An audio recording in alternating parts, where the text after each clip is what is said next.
Hello everyone, welcome back to the online coaching. आज की इस वीडियो में, आज की इस क्लास में हम लोग पढ़ेंगे माइटोकॉन्ड्रिया, यानी कि हम लोग पढ़ने वाले हैं, हिंदी में भी इसे माइटोकॉन्ड्रिया ही बोलते हैं। पिछली वीडियो में हम लोगों ने लाइसोसोम के बारे में समझा था, यानी जिसे हम लोग आत्महत्या की थैली बोलते हैं या फिर आत्मघाती थैली बोलते हैं। तो उसके बारे में हम लोगों ने डिस्कस किया था क्लास 9th में। तो आज हमें पढ़ना है माइटोकॉन्ड्रिया। बहुत इंपॉर्टेंट ऑर्गेनल है ये हमारा, ठीक है, सेल का। और इसकी पहचान इसके काम से होती है, इसके वर्क पर ही ये निर्भर करता है कि ये कितना इम्पॉर्टेंट है। तो माइटोकॉन्ड्रिया के बारे में आज की क्लास में हम लोग डिस्कस करेंगे। आज का हमारा टॉपिक है माइटोकॉन्ड्रिया। माइटोकॉन्ड्रिया हिंदी में भी इसका नाम माइटोकॉन्ड्रिया ही है, ठीक है, या फिर इसे हम बोलते हैं सूत्र कणिका, ठीक है। माइटोकॉन्ड्रिया, माइटोकॉन्ड्रिया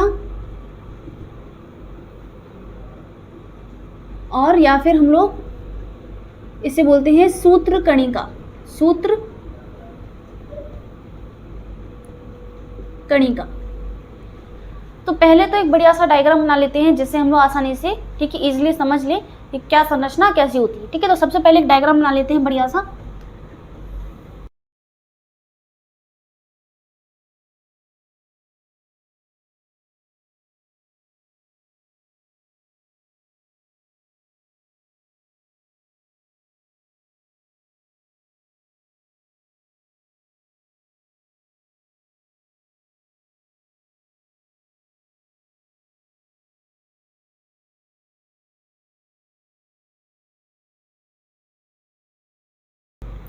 ठीक है, तो ये है माइटोकॉन्ड्रिया, ठीक है। अब माइटोकॉन्ड्रिया में कौन सी चीज़ क्या है, तो सबसे पहले तो हम डिस्कस करते हैं कि इसकी खोज कब हुई। माइटोकॉन्ड्रिया की खोज की अगर मैं बात करूं कि इसकी खोज कब हुई, ठीक है, डिस्कवरी कब हुई इसकी डिस्कवरी हुई थी 1890 में, जो कि किसने की थी, अल्टमैन ने की थी। किसने की थी, अल्टमैन ने की थी। तो इनकी जो खोज है माइटोकॉन्ड्रिया की या फिर सूत्रकर्णिका की, तो खोज की थी अल्टमैन ने। कब की थी, 1890 में, ठीक है। अब माइटोकॉन्ड्रिया वर्ड आपको लगता होगा कि माइटोकॉन्ड्रिया जो है वो सिर्फ और सिर्फ माइटोकॉन्ड्रिया यानी कि एक सिंगुलर वर्ड है। बस यहाँ पर दो चीज़ें इंपॉर्टेंट है कि सिंगुलर के लिए हम यूज़ करते हैं, सिंगुलर के लिए हम यूज़ करते हैं माइटोकॉन्ड्रियन, या फिर इंग्लिश में ही लिख देते हैं, ठीक है, माइटोकॉन्ड्रियन। और जो हमारा माइटोकॉन्ड्रिया वर्ड है वो है हमारा एक प्लूरल वर्ड, यानी कि इसे हम बोलते हैं माइटोकॉन्ड्रिया।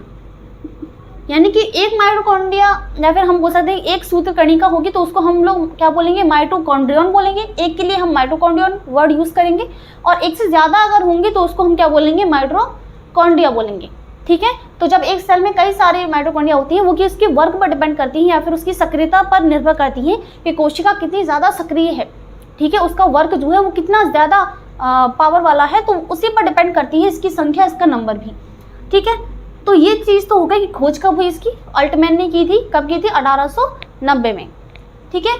तो अब हम लोग बात करते हैं कि इसके पार्ट्स कौन कौन से होते हैं। अच्छा, सबसे पहली चीज़ इसका काम क्या है, पहचान मैंने बोला था सबसे पहली चीज़ कि इसकी जो पहचान है वो इसके कार्य पर ही निर्भर करती है। अब इसका कार्य क्या है, जो भी चीज़ हम खाते हैं, जो भी न्यूट्रिशन हम लेते हैं, तो वो न्यूट्रिशन हम लोग किस लिए लेते हैं, ताकि हमें क्या मिले, एनर्जी मिले, हमें ऊर्जा मिले। और वो ऊर्जा सेल का कौन सा पार्ट है जो कि बनाता है, तो वही ऊर्जा जो है एटीपी की फॉर्म में कौन ऑरिजिनेट करता है, हमारा माइटोकॉन्ड्रिया, ठीक है। तो माइटोकॉन्ड्रिया का काम क्या है, ये क्या बनाती है, ऊर्जा बनाती है, किसकी फॉर्म में, एटीपी की फॉर्म में, ठीक है। तो इसका काम क्या होता है, इनका काम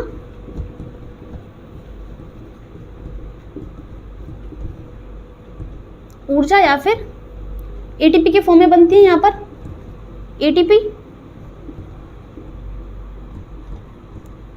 का निर्माण करना है, ठीक है। तो माइटोकॉन्ड्रिया क्या करती है, एटीपी का संश्लेषण करती है, एटीपी बनाती है, यानी ऊर्जा बनाती है, ठीक है। तो एनर्जी कहाँ पर बनेगी, हमारे माइटोकॉन्ड्रिया में बनेगी। यही हमारी बॉडी के लिए क्या करता है, एनर्जी बनाता है। दूसरी चीज़, अब इसका फुल फॉर्म लिख देते हैं एटीपी का, चलो अभी बाद में पढ़ेंगे हम लोग, ठीक है। हाँ, सबसे पहली चीज़ तो इसका एक उपनाम है। देखो, हम लोगों ने कई सारे ऐसे ऑर्गेनल्स थे, कई सारे अंगक थे जिनके हम लोगों ने उपनाम भी देखे, उनके कुछ निकनेम्स भी थे, ठीक है। जैसे कि हम लोगों ने केंद्रक के बारे में कही तो उसे हम लोग ब्रेन ऑफ सेल बोलते हैं। लाइसोसोम की बात करें तो उसे आत्मघाती थैली बोलते हैं। ऐसे कई सारे नाम थे, है ना। तो ऐसी माइटोकॉन्ड्रिया जो कि बहुत इंपॉर्टेंट है, ठीक है, तो इसका भी एक उपनाम होगा। इसे हम लोग बोलते हैं power house of the cell, यानी कि हम लोग बोलते हैं कोशिका का ऊर्जा गृह, ठीक है। ऊर्जा गृह क्यों बोलते हैं? क्योंकि यहाँ पर क्या बनेगी, पावर बनती है, ऊर्जा बनती है, ऊर्जा का संश्लेषण होता है, एटीपी का संश्लेषण होता है। तो इसी कारण से जो हमारा माइटोकॉन्ड्रिया है, इसे हम क्या बोलते हैं, इसे हम power house of the cell बोलते हैं, यानी कि हम कोशिका का ऊर्जा गृह बोलते हैं। तो इसका एक उपनाम भी है, क्या बोलते हैं इसे, पावर हाउस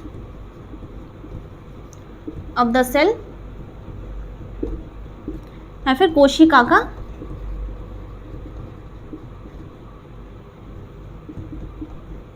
ऊर्जा गृह, ठीक है, कोशिका का ऊर्जा गृह, ठीक है, ये बोलते हैं इसे। तो इतनी चीजें नोट करो, इतनी सारी चीजें नोट करो, फिर हम लोग आगे चलते हैं। इसके अब हम लोग स्ट्रक्चर देखेंगे, संरचना देखेंगे, ये तो इसकी बेसिक चीजें हो गई, ठीक है। अब हम लोग इसकी संरचना देखेंगे, तो ये नोट करो, फिर हम लोग आगे चलते हैं।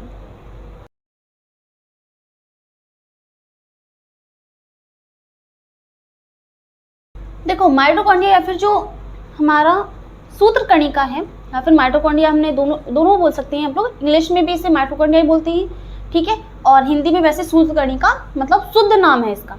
चलो अब जो हमारा माइटोकॉन्ड्रिया है, 2 लेयर्स होंगी इसमें, ठीक है। यहाँ पर आप देख सकते हो कि एक तो ये बाहर वाली लेयर है, ये हमारी बाहरी परत है,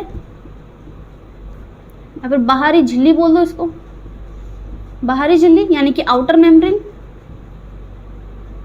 इसके बारे में भी लिख देंगे, ठीक है। बाहरी झिल्ली है, और ये है हमारी आंतरिक झिल्ली, ये है हमारी आंतरिक झिल्ली, ठीक है, आंतरिक झिल्ली। 2 मेम्ब्रेन होती हैं, डबल मेम्ब्रेन होता है ये, ठीक है, या फिर 2 लेयर्स होती है इस पे, और दोनों ही लेयर जो है वो फॉस्फोलिपिड की बनी रहती है। हम लोग देखते हैं कि जनरली जो झिल्ली है वो किससे निर्मित होती है, अभी हम लोगों ने जितने भी ऑर्गेनल्स पढ़े हैं वो सभी किसके बने रहते हैं, फॉस्फोलिपिड से ही बने रहते हैं। तो फॉस्फोलिपिड की 2 लेयर्स होती हैं, बाई लेयर्स होती हैं यहाँ पर माइटोकॉन्ड्रिया पर, ठीक है। अब देखो यहाँ पर एक खासियत है माइटोकॉन्ड्रिया की कि इसके पास खुद का अपना डीएनए होता है। एक प्रोसेस के बारे में यहाँ पर बताया जाता है कि हम लोगों ने देखो सहजीविता के बारे में पढ़ा था, सहजीविता, सहजीविता या फिर सिम्बायोसिस का मतलब क्या होता है, सिम्बायोसिस, जिसमें हम लोगों ने लाइकेन के बारे में पढ़ा था, है ना, लाइकेन के बारे में पढ़ा था। लाइकेन यानी कि जिसमें क्या होते हैं, 2 जीव जो है वो एक दूसरे को क्या करते हैं, पोषण देते हैं, है ना, एक दूसरे को न्यूट्रिशन प्रोवाइड करते हैं। वही चीज़ यहाँ पर बोली जाती है कि माइटोकॉन्ड्रिया का निर्माण इस तरह से हुआ होगा कि एक सेल्स लगाया जाता है कि एक अमीबा ने क्या हो गया, एक अमीबा ने एक दूसरे अमीबा को खा लिया होगा, या फिर दूसरे एक यूनिसेलुलर ऑर्गेनिज्म को खाया होगा, तो जिससे क्या है माइटोकॉन्ड्रिया का निर्माण हुआ होगा। क्योंकि यहाँ पर हमें 70S टाइप का यहाँ पर राइबोसोम देखने को मिलता है। देखो 70S, देखो हम लोगों ने उसमें भी देखा होगा प्रोकैरियोटिक और यूकैरियोटिक में भी कि 70S लिखा था, 80S लिखा है, जो कि वेट के बेसिस पर ही इन दोनों का डिवीजन किया जाता है। तो 80S जो है वो ज़्यादा, ठीक है, हम बोल सकते हैं एडवांस है, और 70S पुराने टाइप का होता है। तो पुराने टाइप का क्योंकि यहाँ पर हमें राइबोसोम भी दिखता है, क्योंकि इसके पास खुद का राइबोसोम होता है, और साथ ही साथ इसके पास खुद का डीएनए होता है। डीएनए जो है, जैसे हम लोग डीएनए के बारे में, संरचनाओं के बारे में समझेंगे, ये जो डीएनए होता है उसके पास 2 फ्री एंड होते हैं, या तो इसको 3' to 5' बोल दो, इसको 5' to 3' बोल दो, ठीक है। ऐसे 2 एंड होते हैं जो कि मुक्त होते हैं। यहाँ पर देखो ये 2 एंड जो है इसके मुक्त हैं, ये कभी भी जुड़े नहीं देखते, हम जुड़े हुए नहीं देखते। बट यहाँ पर हमें सर्कुलर डीएनए देखने को मिलता है, यानी कि गोल हमें यहाँ पर डीएनए देखने को मिलता है। डीएनए क्या है, आनुवंशिक पदार्थ है ना। तो यहाँ पर डीएनए जो है वो हमारा फोल्ड दिखता है, यानी कि यहाँ पर एंड जो है इस तरह से जो डीएनए है वो जुड़ा रहता है उसके एंड से, यानी कि फ्री एंड हमें देखने को नहीं मिलते, ठीक है। उसके दोनों छोर जो है वो मुक्त होती है, यानी कि स्वतंत्र होते हैं, है ना। बट यहाँ पर हमें इसको दोनों जो एंड है वो जुड़े हुए मिलते हैं, ठीक है, मुक्त नहीं दिखते। तो ये इसमें खासियत होती है। तो इस वजह से बोलते हैं कि सिम्बायोसिस से, यानी सहजीविता से ही जो माइटोकॉन्ड्रिया है इसका निर्माण हुआ होगा। चलो, तो यहाँ पर हम बोल सकते हैं कि जो ये हमारा क्या है, डीएनए है। कैसा डीएनए है, सर्कुलर डीएनए है, गोल है। अब गोल इसको इसलिए बोलते हैं क्योंकि इसमें कोई मुक्त हम बोल सकते हैं एंड नहीं है, ठीक है, इसका कोई मुक्त या फिर हम बोल रहे फ्री एंड नहीं है इसका, ठीक है, कोई भी मुक्त छोर नहीं है। तो इसलिए इसको सर्कुलर डीएनए बोल दिया है कि वो एक तरह से राउंड होकर के एक दूसरे से जुड़ी गए हैं। इसमें क्या होते हैं, राइबोसोम होते हैं इसके खुद के, क्या होते हैं, राइबोसोम्स होते हैं, राइबोसोम होते हैं 70S टाइप के, ठीक है। और भी चीज़ें इसमें देखो, अब हम लोग बात करते हैं इसकी स्ट्रक्चर कुछ अजीब तरीके से, ऐसा लग रहा है कि कोई भी चीज़ है जिसको हमने फोल्ड करके इसके अंदर रख दिया होगा। आउटर मेम्ब्रेन तो हमें नॉर्मली यहाँ पर दिख रही है, ठीक है, उसका शेप भी जो है वो नॉर्मली है, बट जो इनर मेम्ब्रेन है वो फोल्ड होती है और इस फोल्ड को हम क्या बोलते हैं, क्रिस्टी बोलते हैं।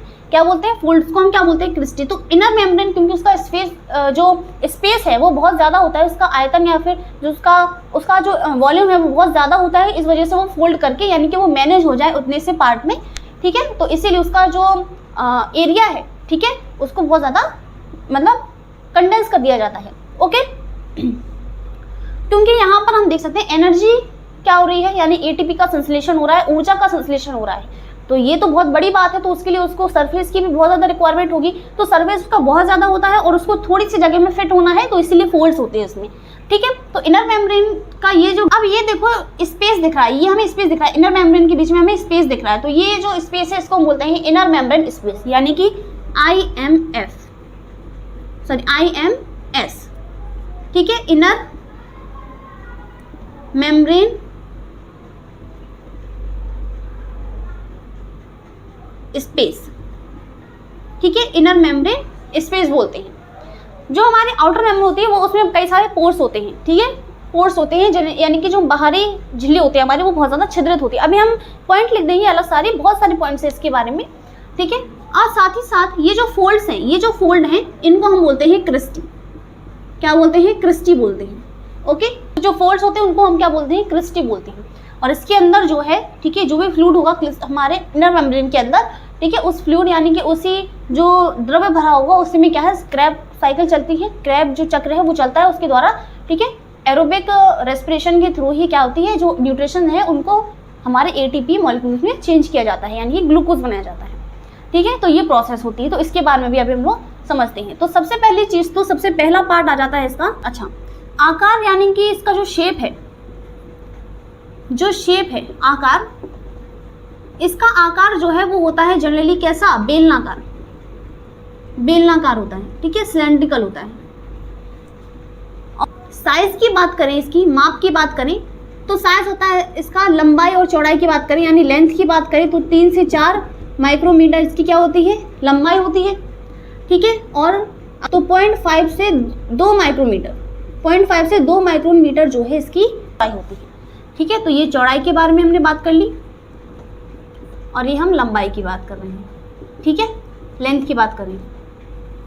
ओके, अब इसका जीवन काल देखो, इंपॉर्टेंट है जीवन काल, कि जो हमारी माइटोकॉन्ड्रिया होती है इसका जीवन काल यानी कि लाइफ स्पैन कितना होता है इसका, लाइफ स्पैन होता है 5 से 10 दिन।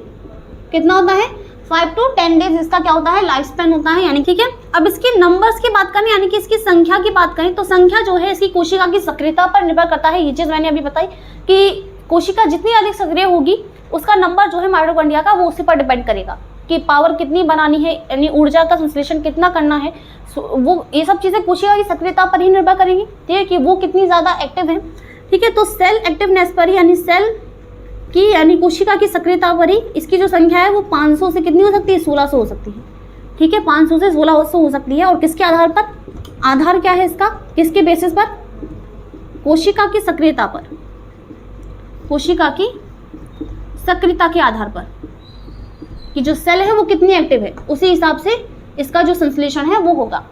अब यहाँ पर दूसरी चीज़ कि ये आरबीसी यानी लाल रुधिर कणिकाएं, ठीक है, या फिर लाल रुधिर कोशिकाओं में, लाल रुधिर कोशिका में ये क्या होती है, एब्सेंट होती है, यानी कि अनुपस्थित होती है। क्यों होती है, अब इसका कारण जानेंगे हम लोग कि आरबीसी में क्यों होती है एब्सेंट, ठीक है। अभी हम लोग ये देखेंगे एक कि कन्वर्ट किस तरह से होती है ये न्यूट्रिशन से, तो उसके बारे में, ठीक है। अभी इतना नोट करो, फिर आगे चलते हैं, आगे इसके मतलब बाहरी झिल्ली और आंतरिक झिल्ली इन सब चीज़ों के बारे में भी समझ लेते हैं, ठीक है। इसे इतना नोट करो, फिर हम लोग आगे चलते हैं।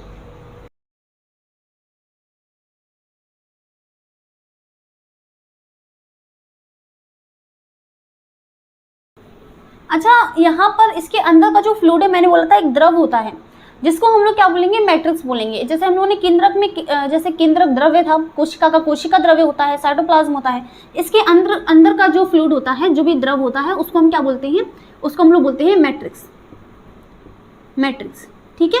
तो ये चीज़ भी नोट कर लेना। अच्छा, सबसे पहला पार्ट आएगा इसका, पहली चीज़ तो कि इसके हम लोग बात कर लेते हैं आउटर मेम्ब्रेन के बारे में। आउटर मेम्ब्रेन, या फिर पहली चीज़ तो इसमें क्या होती है, फॉस्फोलिपिड की 2 लेयर होती हैं।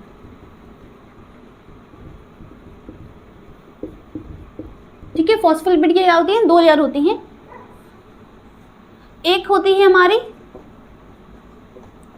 बाहरी झिल्ली, ठीक है, और एक हमारी होती है आंतरिक झिल्ली या फिर अंधा झिल्ली। ठीक है, आंतरिक झिल्ली, बाहरी झिल्ली यानी कि आउटर मेम्ब्रेन, और अंधा झिल्ली यानी कि इनर मेम्ब्रेन। अच्छा, अब देखो आउटर मेम्ब्रेन जो है ये हमारी कैसी होती है, ये हमारी होती है छिद्रित, यानी कि इसमें क्या होते हैं, पोर्स होते हैं, तो इसे हम लोग पोरेंस बोलते हैं। क्या बोलेंगे, पोरेंस बोलेंगे। और दूसरा पॉइंट यहाँ पर ये है कि ये हमारी कैसी होती है, परमिएबल होती है। कैसे होती है, परमिएबल, यानी कि हमारी पारगम्य होती है। देखो अर्ध पारगम्य यानी कि हम लोगों ने सेमी परमिएबल या फिर सिलेक्टिवली परमिएबल के बारे में पढ़ा था कि सेमी परमिएबल या फिर सिलेक्टिवली परमिएबल का मतलब होता है, या फिर परमिएबल या फिर पारगमन का मतलब होता है कि जो भी मॉलिक्यूल्स होंगे, जो भी पदार्थ होगा, वो एक झिल्ली से दूसरी ओर जा सकता है, एक ओर से दूसरी ओर जा सकता है, और वो जो बैरियर है वो क्या थी, हमारी झिल्ली होती है। तो सेमी परमिएबल हम उसको बोलते हैं कि कुछ ही मॉलिक्यूल्स है जो कि सिलेक्टेड होकर के परत के अंदर जाएंगे, ठीक है, और परत से बाहर भी जा सकते हैं। यहाँ पर जो हमारी बाहरी यानी कि आउटर मेम्ब्रेन है वो हमारी परमिएबल होती है, यानी कि पारगम्य होती है, यानी कि हर कोई मॉलिक्यूल जो है बाहर से अंदर जा सकता है। ठीक है, और बड़े मॉलिक्यूल्स के लिए कुछ अलग सी चीज़ें होती हैं इसमें। तो हम इतना जानते हैं कि हमारी जो बाहरी परत है, जो बाहरी लेयर है, ये हमारी कैसे होती है, पोर्स होते हैं इस पर। ठीक है, छिद्रित होती है। ठीक है, कई सारे पोर्स होते हैं हमारी बाहरी लेयर पर। ओके, और हमारी कैसे होती है, पारगम्य होती है, यानी कि परमिएबल होती है। तो हर एक जो भी मॉलिक्यूल है, जो भी पदार्थ है, ठीक है, जो भी सब्सटेंसेस होंगे वो क्या करेंगे, मूव कर सकते हैं। जबकि हम आंतरिक झिल्ली की बात करें तो इसमें हमारे क्या आते हैं, इसमें हमारे 2 पार्ट आ जाते हैं। देखो आंतरिक झिल्ली में, एक तो आंतरिक झिल्ली में क्या होते हैं, कुछ वलय होते हैं, तो ये हमारी कैसी होती है, वलयित होती है। वलय होते हैं तो इन फोल्ड्स को हम क्या बोलते हैं, इनको हम बोलते हैं क्रस्टी। क्या बोलते हैं, क्रस्टी बोलते हैं। ठीक है, क्रस्टी। Okay, crusty. ठीक है, पहला जो पार्ट है हमारे आंतरिक झिल्ली का या फिर आंतरिक परत का, वो क्या है, हमारा क्रस्टी है। तो क्रस्टी क्या होंगे, जो वलय होते हैं, जो भी फोल्ड्स होते हैं, इस तरह से फोल्ड जो है हमारी आंतरिक परत, तो उसको हम लोग बोलते हैं क्रस्टी। क्रस्टी के बाद यहाँ पर आंतरिक झिल्ली के अंदर का जो पार्ट होता है, जो फ्लूइड होता है, जो द्रव होता है, उसको हम लोग बोलते हैं मैट्रिक्स। तो दूसरा पार्ट आ जाता है हमारा, एक तो ये हमारा क्रस्टी, ठीक है, और दूसरा हमारा क्या है, मैट्रिक्स है। मैट्रिक्स,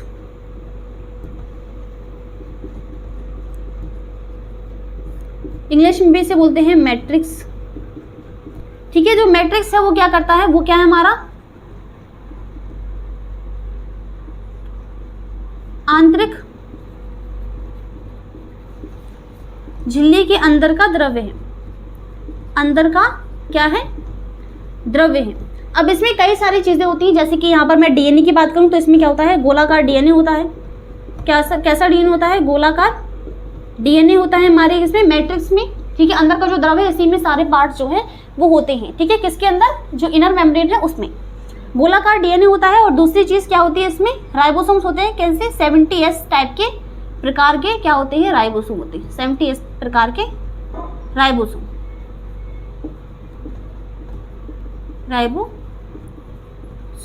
अब तो राइबोसोम यानी कि अपना ही प्रोटीन बनाता है।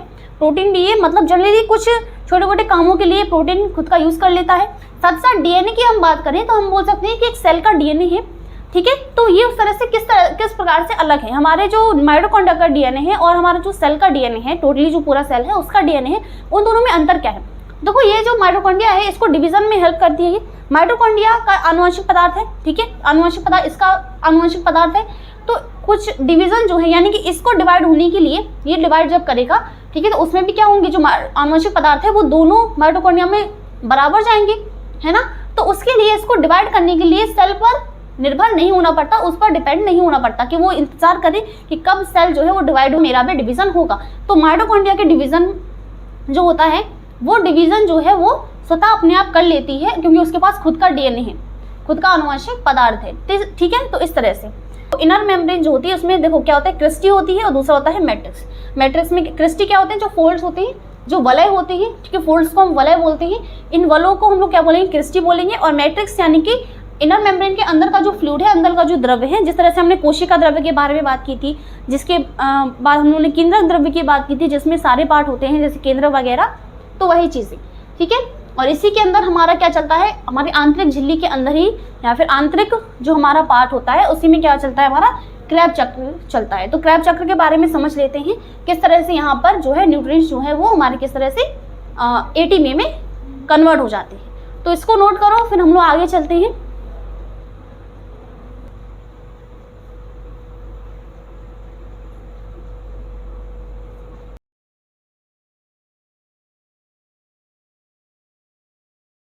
देखो तो यहाँ पर क्या चलता है, क्रेब्स साइकिल चलती है यहाँ पर, ठीक है। क्रेब चक्र चलता है किस तरह से, यहाँ पर जो पोषक तत्व होते हैं, जो भी हम खाते हैं, जो पोषक तत्व होते हैं उनको कन्वर्ट किया जाता है, उनको परिवर्तित किया जाता है। और ये उपस्थिति किसकी है, किसके प्रेजेंस में, ये हमारे O2 के प्रेजेंस में। अब O2 की प्रेजेंस है तो प्रेजेंस यानी कि उपस्थिति या फिर ऑक्सीजन की उपस्थिति क्या कहलाती है, एरोबिक रेस्पिरेशन। उपस्थिति हमारी क्या कहलाएगी, एरोबिक रेस्पिरेशन, एरोबिक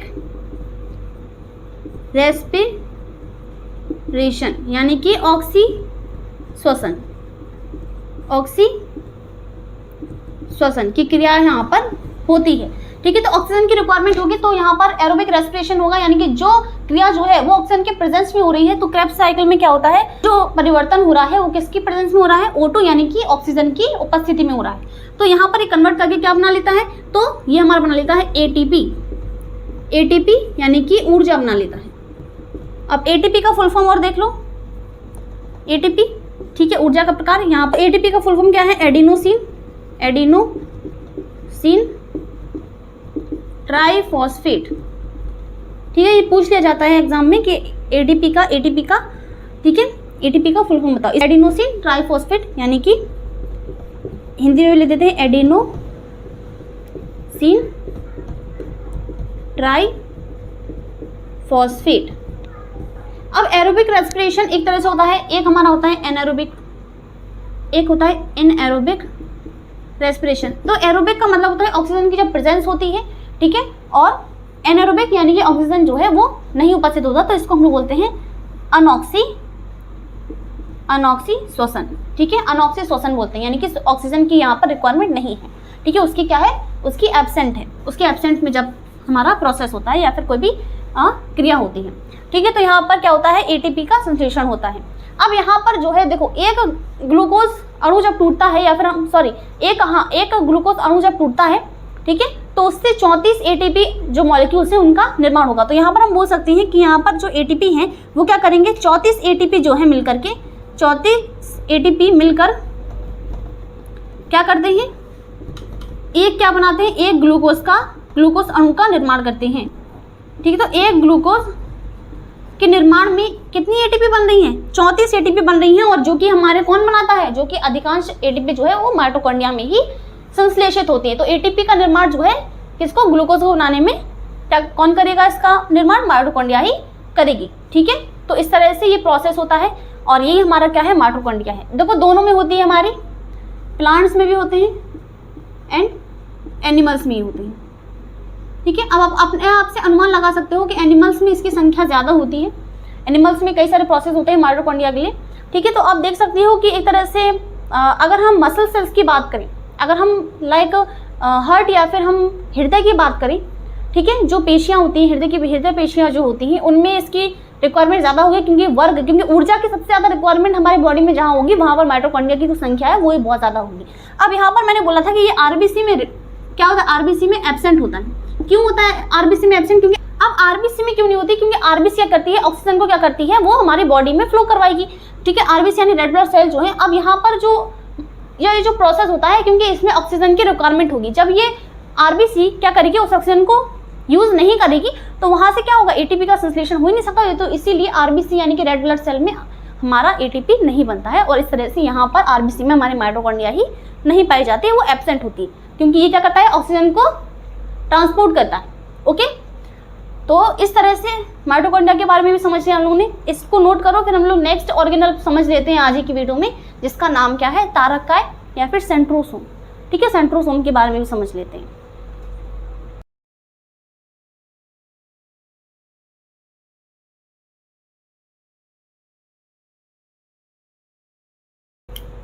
तो अब हमारा टॉपिक है तारककाय यानी कि सेंट्रोसोम। तारककाय या फिर सेंट्रोसोम। सेंट्रोसोम, तारककाय या फिर सेंट्रोसोम क्या है, इसका सबसे इंपॉर्टेंट काम तो ये है कि यह कोशिका विभाजन में सहायता करता है। कोशिका विभाजन में सहायता करते हैं या फिर भाग लेता है। ठीक है, इसके अलावा ये क्या करेगा, सीलिया, ठीक है, जिसको हम लोग क्या बोलते हैं, पदार्थ बोलते हैं।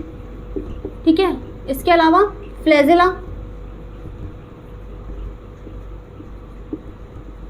फ्लैजिला जिसको हम लोग कशाभ बोलते हैं। ठीक है, इनके निर्माण में भी ये सहायता करता है।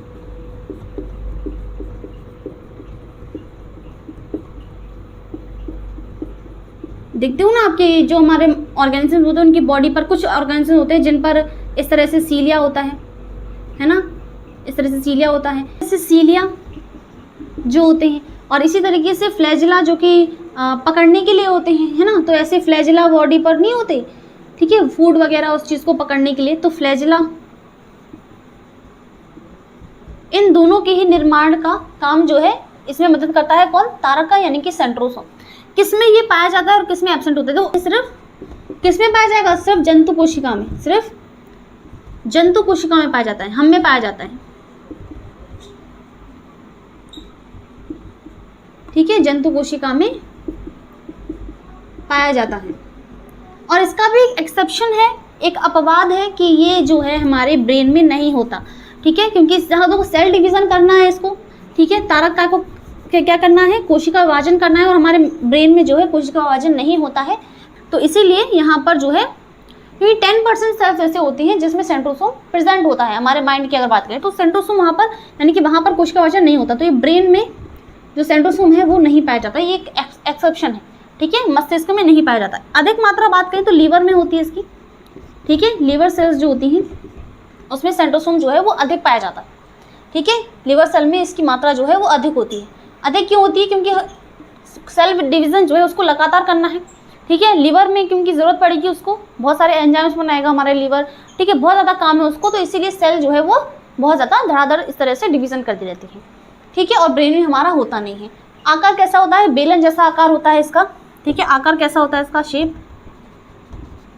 बस 1-2 पॉइंट है इसके बारे में, ज़्यादा नहीं है। तो आकार कैसा होता है, बेलन जैसा होता है। बस आपको इसका काम याद रखना है। आपको एक काम करना है कि हर एक जो भी कोशिकांग है उसका काम आपको देखना है कि क्या वर्क है। ठीक है, और थोड़ी सी संरचना देख लो, बस उसकी हो जाएगा काम। ठीक है, तो इसका कैसा बेलन जैसी संरचना होती है इस तरह से। ठीक है, इस तरह से संरचना होती है। अब इसके अंदर की अगर हम बात करें, ठीक है, ऐसी संरचना ही होती है इसकी, इस तरह से संरचना होती है। अब इसके अंदर की बात करें अगर हम, तो ये जो हमारा सेंट्रोसोम है इसके 2 केंद्रक होते हैं। इसमें 2 संरचना होती है, 2 केंद्रक। इसमें क्या होता है, डीएनए होता है, आरएनए होगा, और क्या होगा, प्रोटीन होगा। ये 3 चीज़ें होती हैं हमारे किसमें, सेंट्रोसोम में। ठीक है, इसके अंदर क्या होंगे, 2 केंद्रक होते हैं, जैसे हम लोग तारक केंद्र बोलते हैं। क्या बोलते हैं, तारक केंद्र। ठीक है, और उनमें क्या होती है, एक रेज निकलती है। ठीक है, तो कुछ चमकीली संरचना होती है इसके अंदर। तो इसमें क्या होते हैं, इसमें 2 तारक केंद्र होते हैं। क्या होते हैं इसमें 2 तारक केंद्र होते हैं, तारक केंद्र होते हैं। ठीक है, तारक केंद्र जैसे हम लोग क्या बोलते हैं, सेंट्रियोल बोलते हैं। तो इसमें क्या होते हैं, 2 तारक केंद्र होते हैं, एक ये रहा और एक दूसरा ये वाला रहा।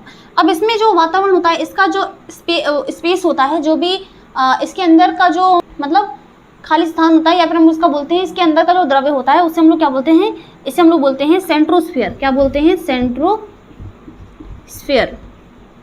ठीक है, अंदर का जो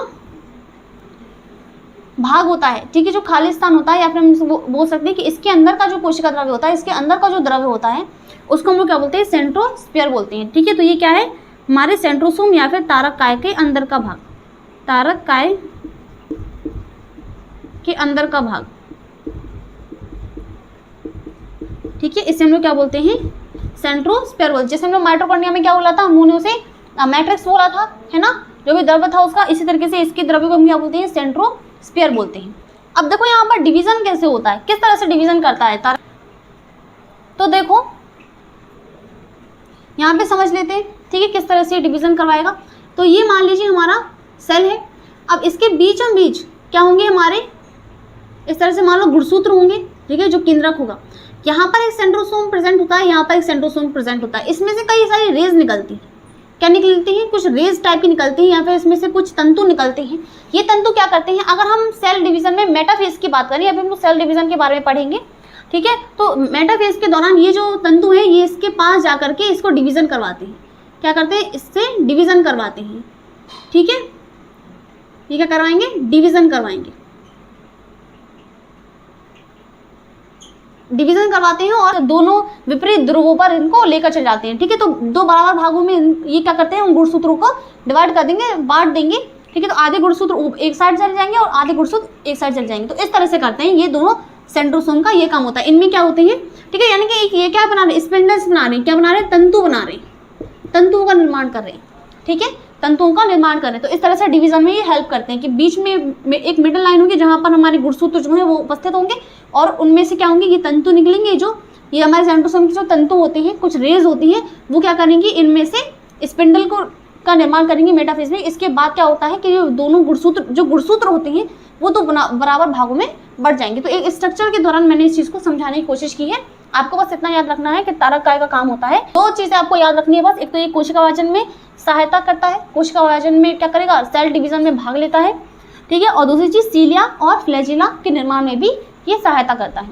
ठीक है, तो ये हम लोगों ने पढ़ लिया तारक काय के बारे में। तो आज की इस वीडियो में हमने माइटोकॉन्ड्रिया यानी कि सूत्र कणिका के बारे में समझा। इसके अलावा हम लोगों ने तारक काय यानी कि सेंट्रोसोम के बारे में समझा। उम्मीद करती हूँ कि ये दोनों ही चीज़ें जो हैं आप लोगों को बिल्कुल अच्छी तरीके से समझ में आई होंगी। तो अब मिलते हैं अगली वीडियो में, जिसमें हम लोग क्लास 9th में इसका नेक्स्ट और लास्ट ऑर्गेनल पढ़ेंगे, जिसका नाम क्या है, जिसका नाम है लवक। ठीक है, तो उनके बारे में समझेंगे। तो उम्मीद करती हूँ आज की वीडियो आपको समझ में आई होगी। ठीक है, तब तक के लिए bye bye, take care and thank you so much.